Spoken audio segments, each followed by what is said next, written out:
Whether you want to fight your way through a reimagined history or perhaps a real one, we've got you covered here. Here to tell us all about the latest update to Age of Empires 4 are World's Ed's principal lead producer Savannah Harrison and principal design director Christopher Rubio. Thank you so much for being here, guys. How you doing, you guys?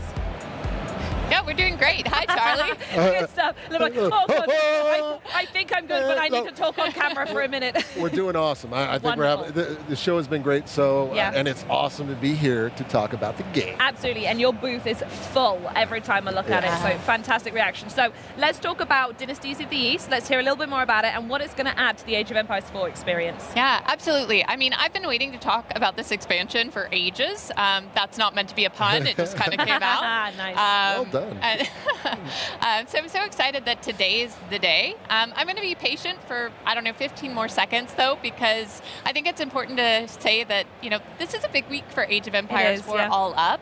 Not only have we announced the expansion, but we also announced that Age of Empires 4 is coming to PlayStation 5 on November 4th. So how exciting. It's so exciting, right? We're so excited to have more people able to play Age 4. So just, I don't know, just a great week. We're overjoyed. Yeah, it's awesome. Expanding the family. Yes, it's always great to expand and age up. Yeah, 100%. The puns here are ridiculous. Are you kidding me? Don't worry, we've been practicing them. I'm sure we'll pull out a few more. But Dynasties of the East is really going to be a great expansion to jump in with. It's full of content that we know people know and love.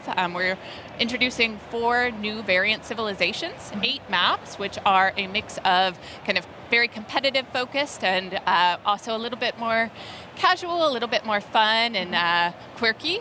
So we're really excited for people to learn more about them. And then 6 new biomes, which are just breathtaking. I mean, they'll take you from the temperate fall to the Greek islands. Those are my favorite ones so far. Absolutely love those. Yeah, Team did a great job. I want a vacation in there. Absolutely, yeah, for sure.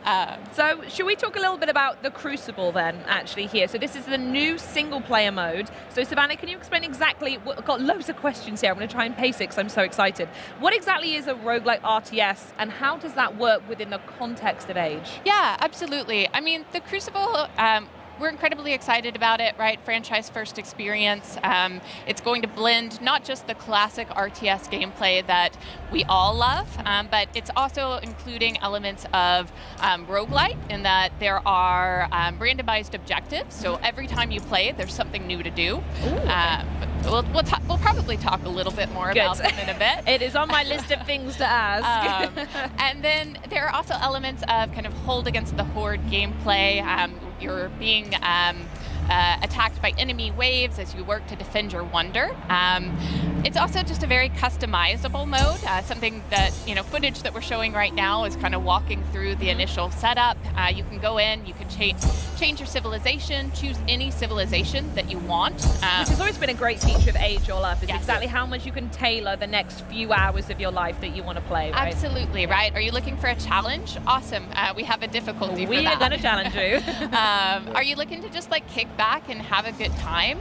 This is a great mode for that because it's again, kind of each experience is a little bit different, but it's also a great mode to kind of go into, learn. You know, it's a good opportunity to experiment with some of the new civilizations and kind of pair them. You can just have fun. It's just 100%. literally just relax, chill, but if you're more competitive, you can jump in, play some of the harder difficulties and really get that challenge. So the team did a really good job putting this one together, so we think players are going to have a lot of fun. And this is where like the mix of like objectives and perk points I've seen all come into play, right? Yeah, there are a few different components. One of which is the boon system, which would have been featured in the awesome trailer that opened this segment. Boons are essentially, they're offered up periodically throughout gameplay, and they're these cards that offer special abilities, and they're meant to kind of don't worry. They're meant to they're meant to kind of provide different opportunities for the meta to kind of push your strategy. We have over 50 boons, so there's a lot. It's a big whiteboard in the office just coming up with new ones. Oh yeah, and they have great names, so it's really worth trying to see as many of them as you can. The boon system is really interesting because some of the boons are like purely positive, right? There's one called Call of the Wild that gradually brings all of the Gaia on the map in towards your town center. Okay. So you're not having to go out and scout, right? Sure, yeah. Which is very precious at the beginning. You don't send them off to get the sheep and bring them in, because They just come to you. Yes. there you go. Yes. Very Awesome. good. But then there are some more complex boons as well, in that they come with a really great benefit, but also a trade-off. So one that's very popular with the team right now, it's called Golden Parachute. It's a little self-explanatory, Sure. but essentially you receive a steady stream of gold throughout the mission, but you sacrifice all of the gold mines on the map. Wow, okay, so you get gold early, but there's actually a limited quantity. You can't go out and farm that at some point. Yes. Wow. Gradually you're accruing this gold, Just over right? time. But it is a trade-off, right? It is kind of pushing how you are going to strategize and how you're going to go Smart, about yeah. playing the game. So a really cool system. We also mentioned kind of objectives. Obviously, the core objective within the Crucible is to defend your wonder. We have these enemy waves coming at you. They are kind of growing in intensity over time, and the main challenge is to hold out as long as you can. Sure. But This is where I'd be turtling. I think I say this every Yes. era. I'm such a turtler. I have 1 million walls and 1 million people. So would that strategy work? look at you. Well, you'd be able to protect your wonder, right? There we go, So- absolutely. Objective done for me. And then, if you're feeling especially courageous, we really incentivize going and exploring the map. So we have these optional objectives, these points of interest. So you might be wandering the map and see something like a crop circle. You might be wandering the map and see a coliseum that is defended by a champion unit, and if Okay. you defeat that unit, they actually come over and join your forces. So Ooh, it's okay. really worth being Beneficial to adventurous. maybe step away from the walls a little bit and just exploring, just yeah. for a little bit. I promise you can go back to turtling. Thank you so much, Savannah. I appreciate that. Wonderful. Now, the thing I really wanted to talk about was these 4 new variant civilizations. I don't know how much time we have to talk about all of them, but I know we've got, well, as I say, 4 that we can talk about. So can we maybe focus on the Golden Hordes? Absolutely. That I mean, one looks like my favorite. The Golden Horde they're actually right now Yeah. one of my favorite. And I Yeah. don't like to play favorites in the game because Of there's so many course. great civilizations. We do have the Golden Horde, we have the Sengoku Daimyo, we have the Tugaluk Dynasty, and we have the Macedonians. But the Golden Horde, much like every civilization in Age of Empires 4 was inspired through history, right? So unlike the baseline Mongol Civ, the Golden Horde is all about conquest and rapid gameplay. So they produce units very quickly, and they sacrifice the mobility, which the mainline has. That mobility being able to pack up structures and move around the map very quickly. The Golden Horde does not do that. At the center of the Golden Horde is the Golden Tent. Here's where players manage basically their age-up process. There's a lot of really fun and unique upgrades and technologies that they can get as they age up, which gives the Golden Horde player a lot of flexibility in managing the tactical managing their tactical play in the battlefield in itself. So a lot of great stuff there. They also have all of our civs. I should say every variant civ has unique units, structures, and technologies. It's not And elephants. and there are elephants in the game, which we associate that's back to the Tugaluk Dynasty. But there's a lot of really cool things. One of the things that I love about the Golden Horde are the fact that they can build palisades onto the battlefield. Beautiful. The baseline Mongols cannot do that. In addition, they also have fortified outposts, some more powerful units. They also bring the mighty Batu Khan onto the battlefield.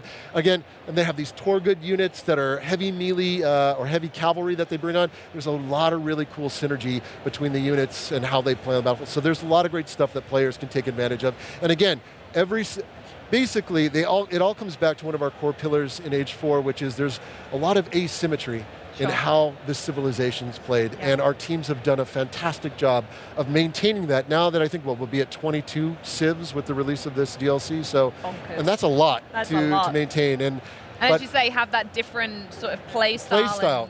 And that's actually one of the core things about each civ is that when we go to design them, it's how are these civs going to play? How are they different when they're brought onto the battlefield? And I give the teams a lot of I poke at them a lot, like how are we going to make them feel fun, right? The most important thing, are they fun?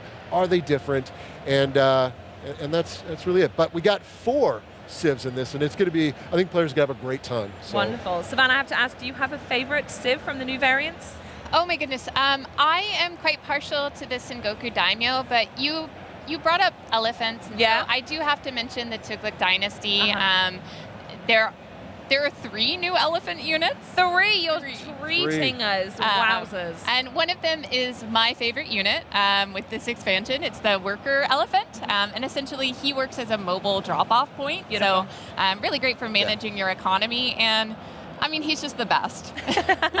Love it. Thanks so much. Well, I suppose I have to ask now, is there anything else that you can share? I wish you could stay here forever, but I think there's some final words you wanted to pass on. Yeah. I mean, for those of you who are at Gamescom, we have a booth set up. We have the demo here. We'd love for you to swing by. You'll have the opportunity to play the Crucible. You'll have the opportunity to check out the Tugluk Dynasty as well as the Macedonian Dynasty. So we'd love to say hello. We've also got our design director from Relic Entertainment, Zach Robinson, with us. So he'd love to say hi. He'd love to say hi. And then for those of you who aren't at Gamescom, we have a lot of information on our website, ageofempires.com. You can actually find 4 Civ pages that kind of go into specific detail about these 4 civilizations. It's awesome. Just a really good read. Grab a coffee and sit back with it. Great. And then obviously, Dynasties of the East is available for pre-order today on your storefront of choice. So you can learn more about it there as well. And we also just want to give a huge thank you to our community. Our players are so passionate and dedicated, and obviously this is content that we've made for them, and we can't wait to hear more of what they think about Dynasties of the East. We can't wait to see more people play it. So I'm just thrilled. Yeah, I want to add on that, what Savannah's saying about the players, that we have teams. We have Relic Entertainment, Forgotten Empires, Climax Studios. These teams are incredibly passionate about building on the greatness that is Age 4, continuing to make it better, more fun. What are new types of modes and experiences that we can add that players haven't seen before? So these teams are, I got to tell everybody, they are really passionate. They want to make the best Age 4 possible out there. So, and again, we got teams here. They would love to talk to fans and players and show off all the greatness that we have in Dynasties of the East. Beautiful. And based on the reaction alone from this news, I think the fans feel that too. It's been so good to talk to you both. Amazing to hear more, especially about the elephants, Savannah, and I cannot wait to play myself. So, real-time strategy fans, remember, you can pre-order Dynasties of the East now for 15% off. Didn't say that before, but there you go, fun fact. But hurry back or just open another tab or something, because we're about to go mad with High on Life 2 to wrap up the day. But first, a new chapter for My Hero Academia. Let's get started.